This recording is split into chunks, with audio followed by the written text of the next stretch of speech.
You were talking about your team being so knowledgeable and very customer focused.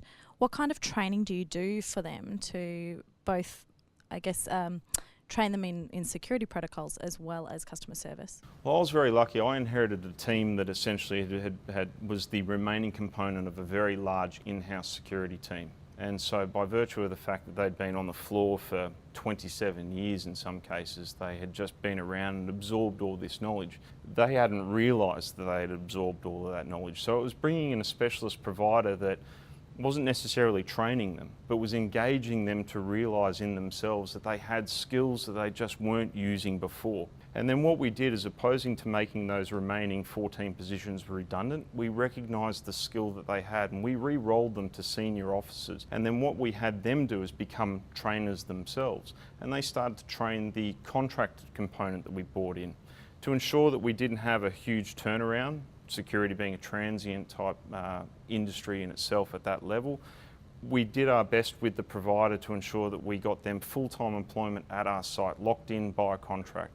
We ensure that any training we give our team, we train them in turn. We changed the uniforms and we paid for the uniforms for those providers so that they got to wear a high-end uniform, they were comfortable in themselves.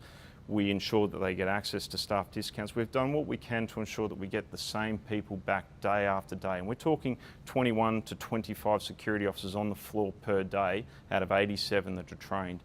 And we have had a very good success rate in the last 12 months of getting the same people back. By doing that, what they learn on the floor, we get to continue to benefit from.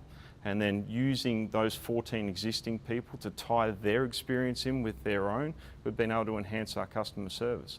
What we've got now is the organisation is no longer looking at us as the traditional safety and security personnel. They're now looking at us as this enhancer to the customer service environment. And so we're not getting asked now to reduce our numbers necessarily for exhibitions. We're actually going the other way. Can you provide more people? Because you're providing this service now that is enhancing what it is that we want to do for our patrons. The upshot of that is that we end up with more security on the floor. Everyone is benefiting out of this. It's something that, it's a fine line because there's a budgetary impact as well. And of course we're encroaching on front of house and learning and access type areas, but it's working with them as well to show that we're not a threat, we're simply there to help them achieve their aim. So looking after our people has become first and foremost, has become paramount.